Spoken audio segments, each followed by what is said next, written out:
Nandito po tayo ngayon sa Molino Boulevard, Bacoor, Cavite, kung saan meron po tayong bagong video presentation.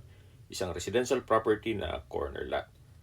May lot area po ito na 233 square meters.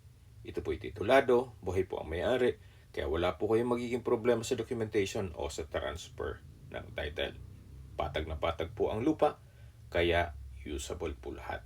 Napaganda po ng lokasyon nitong property, gawa ng malapit po sa lahat ng business establishments dito sa Molino Boulevard.